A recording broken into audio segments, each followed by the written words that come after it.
Bab 7. Garis besar pasar tenaga kerja. 71. Turut pasar tenaga kerja. 72. Pergerakan pengangguran. 73. Penetapan upah. 74. Penetapan harga. 75. Tingkat pengangguran alami. 76. Kemana kita pergi dari sini.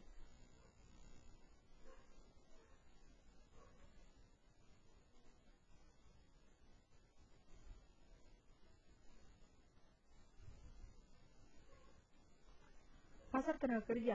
Kita telah berfokus pada jangka pendek dengan mengasumsikan tingkat harga konstan dengan model ISLM. Kita sekarang beralih ke jangka menengah dan mengeksplorasi bagaimana harga dan upah menyesuaikan dari waktu ke waktu, dan bagaimana hal ini pada gilirannya mempengaruhi output. Pasar tenaga kerja adalah pusat dari rangkaian peristiwa itu. 71. Turut pasar tenaga kerja. Gambar 71 menunjukkan populasi, angkatan kerja, pekerjaan, dan pengangguran di Amerika Serikat dalam jutaan untuk tahun 2014.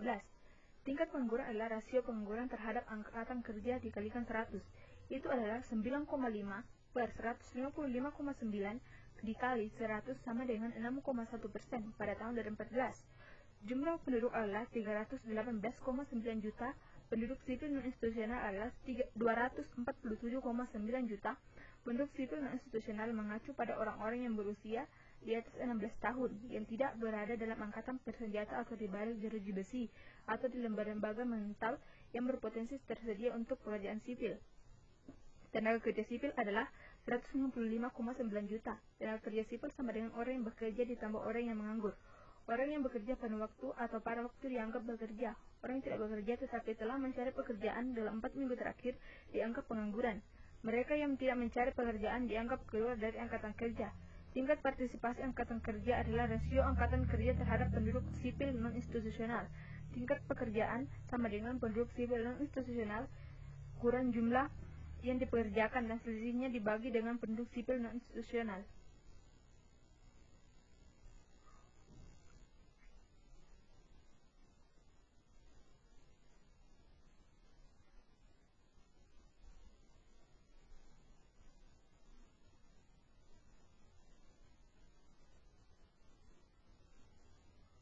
Gambar 72 menunjukkan arus rata-rata bulanan antara pekerjaan, pengangguran, dan non-partisipasi di Amerika Serikat 1996 hingga 2014. Untuk memahami apa arti tingkat pengangguran tertentu bagi pekerja individu, kita harus melihat pergerakan pekerja. Rata-rata, setiap bulan jumlah besar pekerja masuk dan keluar dari pekerjaan, pengangguran dan masuk dan keluar dari angkatan kerja. Misalnya, rata-rata dari 8,8 juta pengangguran, sekitar 3,9 juta meninggalkan barisan pengangguran, 2 juta menemukan pekerjaan, dan 1,9 juta keluar dari angkatan kerja. Durasi pengangguran hamil ini adalah 2-3 bulan. Dan hal ini mencerminkan fakta bahwa pengangguran rata-rata berlangsung dalam waktu singkat. Namun, pada tingkat pengangguran lebih tinggi, durasi rata-rata pengangguran meningkat. Tingkat pengangguran mungkin mengecilkan tingkat pengangguran yang sebenarnya karena pekerja putus asa yang telah berhenti mencari pekerjaan tidak dihitung sebagai pengangguran.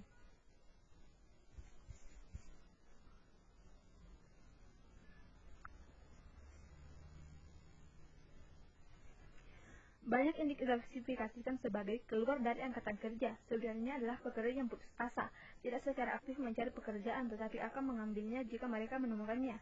Jadi, daripada tingkat pengangguran, para ekonom terkadang berfokus pada tingkat pekerjaan, basis pekerjaan dengan populasi yang tersedia untuk bekerja.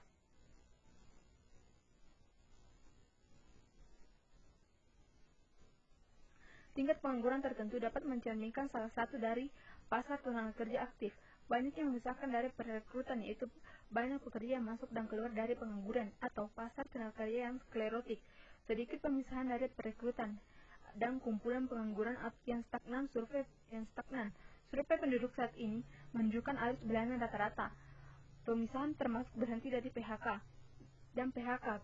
Durasi rata-rata pengangguran, lamanya waktu yang dihabiskan orang untuk menganggur adalah 2-3 bulan.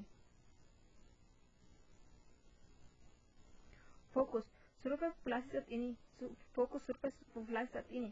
Survei populasi saat ini adalah sumber utama statistik Departemen Tenaga Kerja tentang angkatan kerja, pekerjaan, partisipasi, dan pendapatan di Amerika Serikat. Ini didasarkan pada sekitar 60.000 rumah tangga yang diwawancarai setiap bulan. Para ekonom menggunakan data ini untuk mendapatkan gambaran ekonomi di berbagai titik waktu dan bagaimana orang yang sama melakukannya dalam 2 bulan berturut-turut. 72. Pergerakan pengangguran. Gambar 72 menunjukkan pergerakan tingkat pengangguran di Amerika Serikat dari tahun 1948 hingga 2014. Pemberitahuan 2 fitur penting. 1. Tingkat pengangguran tampaknya berada dalam tren yang meningkat dari tahun 1950-an hingga pertengahan 1980-an dan kemudian dalam tren menurun hingga tahun 2006. 2. Fluktuasi dari tahun ke tahun terikat erat dengan resesi dan ekspansi. 2. Dari tingkat pengangguran tertinggi di masa lalu dicapai pada tahun 1982 dan 2009 sampai 2010.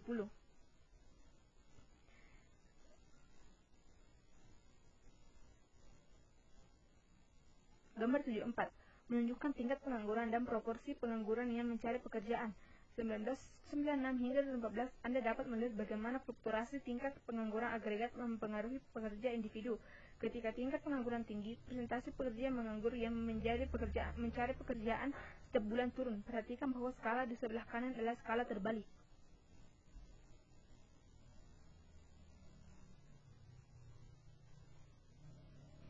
Gambar 75 menunjukkan tingkat pengangguran dan tingkat pemisahan bulanan dari pekerjaan 1996 hingga 2014. Catatan, ketika pengangguran lebih tinggi, proporsi pekerjaan yang hilang pekerjaan lebih tinggi.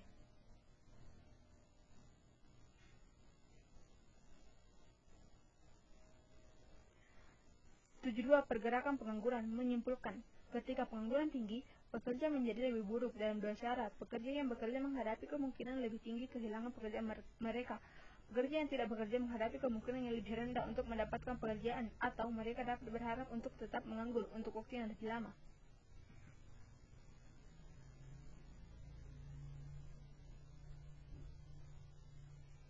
73. Penentuan upah.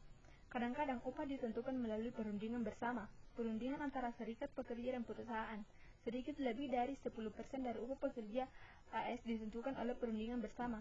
Semakin tinggi keterampilan yang dibutuhkan untuk melakukan pekerjaan itu, semakin besar kemungkinan terjadi tawar-menawar antara perusahaan dan karyawan secara individu. Perundingan bersama memainkan peran penting di Jepang dan sebagian besar di negara Eropa.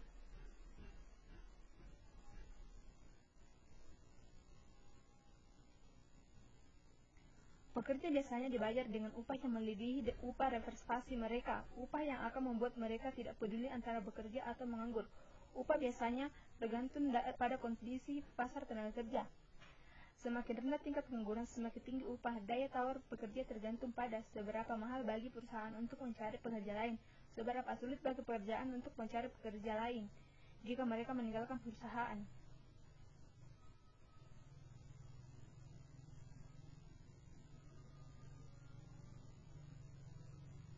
Teori upah efisiensi menghubungkan produktivitas atau efisiensi pekerja dengan upah yang mereka terima terbayar.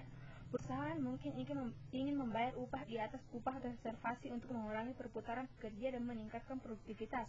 Perusahaan yang melihat moral dan komitmen karyawan sebagai hal yang esensial bagi kualitas tenaga pekerja akan membayar lebih dari mereka yang aktivitasnya rutin. Ketika pengangguran rendah, perusahaan yang ingin menghindari peningkatan berhenti akan meningkatkan upah untuk mendorong pekerja untuk tinggal dengan perusahaan.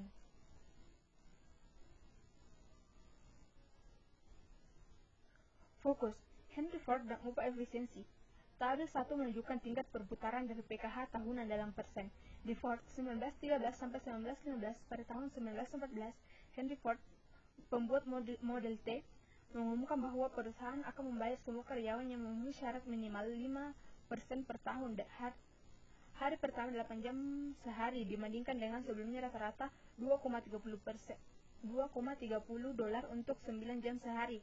Tingkat bergantian turun dari 370% pada tahun 1913 menjadi 16% pada tahun 1915, hingga pemutus hubungan kerja turun dari 62% menjadi hampir 0%. 73. Penentuan upah. 2 teori penentuan upah adalah bahwa 1 upah ditentukan oleh perundingan bersama dan 2 perusahaan dapat membayar upah efisiensi di atas upah reservasi, upah di mana seorang pekerja tidak peduli antara bekerja atau menganggur. Daya tawar tergantung pada kondisi tenaga kerja yang dilambangkan dengan tingkat pengangguran U dan faktor kelembagaan dan struktural lainnya. Z. Persamaan 71 mengatakan upah nominal W tergantung pada tingkat harga yang ditetapkan PE, tingkat pengangguran U, dan variabel Katsal Z. Penggandaan tingkat harga yang diharapkan akan menyebabkan penggandaan upah. Tanda minus di bawah U menunjukkan bahwa kenaikan tingkat pengangguran akan menurunkan upah. Tanda plus di bawah Z menunjukkan bahwa peningkatan tunjangan pengangguran dan upah minimum akan meningkatkan upah.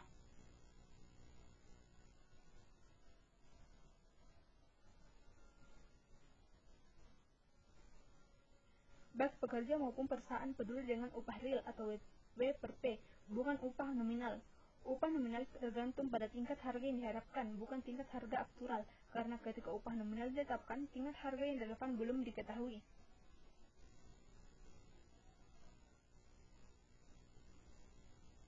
Kenaikan tingkat pengangguran menurunkan upah. Pengangguran yang lebih tinggi dapat melemahkan daya tawar pekerja atau memungkinkan perusahaan membayar upah yang lebih rendah dan tetap membuat pekerja tetap mau bekerja. Z adalah singkatan dari semua faktor yang mempengaruhi upah dan dengan tingkat harga yang diharapkan dan tingkat pengangguran. Misalnya, asuransi pengangguran sebagai pembayaran tunjangan pengangguran kepada pekerja yang kehilangan pekerjaan. Perlindungan pekerjaan membuat mereka lebih mahal dan bagi perusahaan untuk memberhentikan mereka.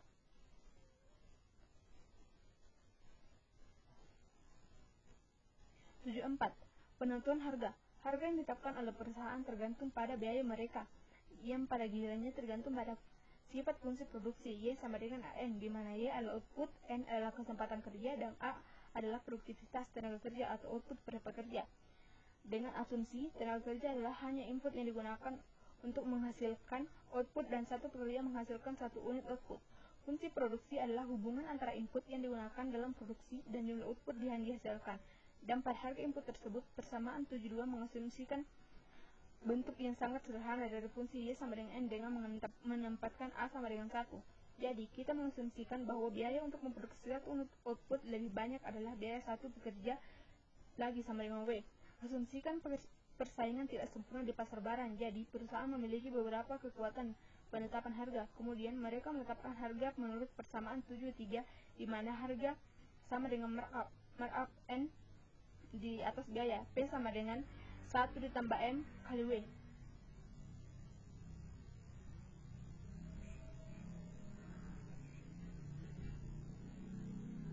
75. Tingkat pengangguran alami. Sekarang mari kita lihat implikasi penetapan upah dan harga terhadap pengangguran jangka menengah. Asumsikan P sama dengan PE yang benar dalam jangka menengah. Kemudian upah real yang diimplikasikan oleh hubungan penetapan upah ditunjukkan oleh persamaan 74. Ini menunjukkan bahwa pengangguran yang lebih tinggi akan menyebabkan upah real yang lebih rendah dipilih atau penentu upah. Sekarang mari kita cari upah real yang tersirat oleh hubungan penetapan harga yang diberikan oleh persamaan 73 sebelumnya. Setelah membagi kedua sisi relasi dengan W dan membaliknya, upah real yang diimplikasikan oleh relasi penetapan harga diberikan oleh persamaan 76 yang menyatakan W per P sama dengan 1 per 1 ditambah M. Ini menyeratkan penurunan upah real ketika markup meningkat.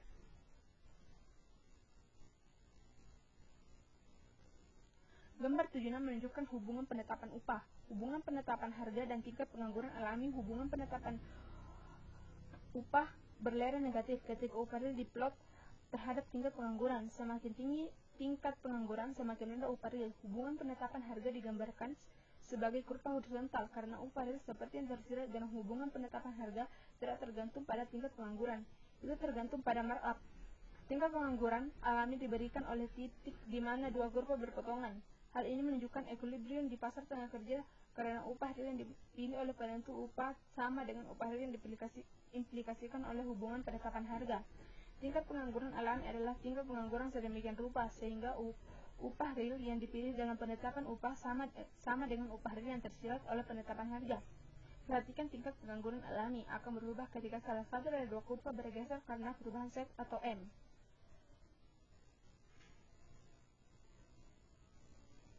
Tingkat pengangguran equilibrium UN dapat diturunkan dengan menghilangkan W per P antara persamaan 74 dan 76. Persamaan Q7 menunjukkan bahwa UN bergantung pada Z, dan UN juga disebut tingkat pengangguran alamiah atau tingkat pengangguran struktural.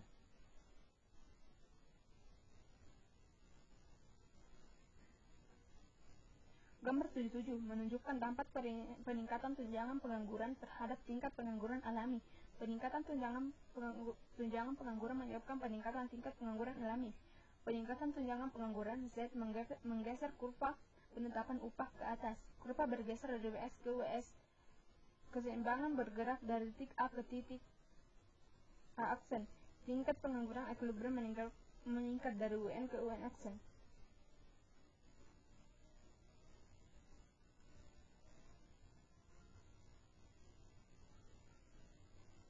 Gambar 78 menunjukkan dampak kenaikan markup pada tingkat pengangguran alami. Peningkatan markup menyebabkan peningkatan tingkat pengangguran alami. Kenaikan markup M bergeser hubungan penetapan harga turun dari PS. Keseimbangan bergerak dari titik A dari A aksen sepanjang kurva penetapan upah yang diberikan.